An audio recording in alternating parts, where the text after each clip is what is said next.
No, it's politics, and I think that's one thing that they don't teach in film schools and stuff. They don't understand. I mean, new screenwriters coming up don't understand that. Look, there are rules that everyone says there are, and then there's rules that nobody tells you there are until you get slapped across the face with those new rules.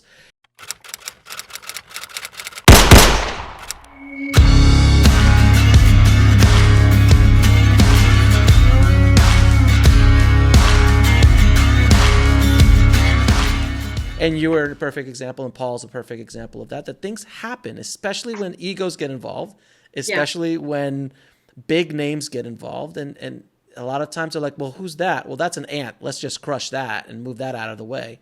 It does happen. It does happen. It's unfortunate. It does happen, and it happens far too often. I mean, compared to a lot of what people go through, at least my name is on it, and at least I did. Yeah, absolutely. You actually have one of the success stories. Having said that, I mean, it's just, it's funny. I'll do a little segue here, so we'll move on. But one of the things I talk about, and it's only kind of recently come to me, it's interesting teaching, because when you're writing, it's, I assume it's like somebody who's a good tennis player or whatever. It's intuitive, right? They've been doing it so long. And then when you teach it, you have to really break it down when you're trying to explain to somebody else, how it works. And so I like teaching because you always kind of get new insights. For as long as I've been at this, I'm still like learning stuff myself, it's never ending. But one of the things I've recently kind of concluded, or at least, contemplated, is that I really do believe that in a way stories are about justice, because I think everyone feels like an underdog and everybody recognizes that life is not fair. It's just not. And yet there's something really deep in us, like primal almost, that wants to believe it is. That, is so like, we just like expect it's going to be, but of course it's not. And that's part of the function stories serve, right? Because we want to see people get what they deserve. We want to see the hero get what he deserves. We want to believe there's justice in the world. We want to believe, we want to see the villain get what he deserves.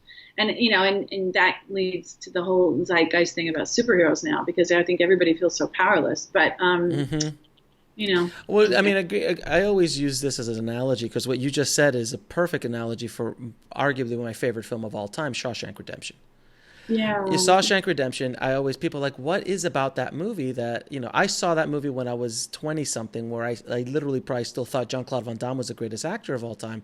So there wasn't a sophistication there to see a good story, but yet even my high school and college friends were liking that movie. I'm like, what is about that story? Like, on paper, it's a horrible title. It's like horrible, worst marketing campaign ever. I mean, it's about, in the middle, it just, there's nothing appealing on the surface about that film. But yet I always tell people that I think people connect with it so much is because it's an analogy for life, where you are Andy Dufresne and you feel like your life sometimes might feel like you're in prison, or that it's not fair. And then you get beaten constantly for 20 years, and then he finally escapes, and it's just this cathartic thing. It's totally cathartic. Yeah.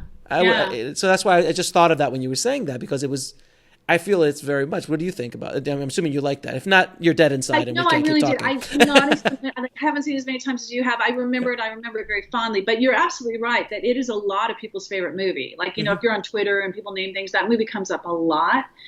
So it really did strike a chord with people. And yeah, getting back to what I was saying, I mean, I think the most powerful people in the world think of themselves as underdogs. It's all relative, right? When they go into theater, I think they identify with the underdog. And it's funny, that poem, and I don't know who it's by, I should know, but into each life some rain must fall. You know that saying? Mm-hmm. Okay, so I only just recently came across the line that precedes that, which I think is really lovely, which is, thy fate is the common fate of all. Into each life some rain must fall. That's awesome. It's like, you're not going to be exempt. You are not going to be exempt, and it's going to suck. And so we all have our crosses to bear, so to speak. So yeah, I do think stories really speak to that, and the desire to believe there is some. I mean, we build temples to justice, Supreme Court, whatever. We want to believe that matters, even though so often it seems not to.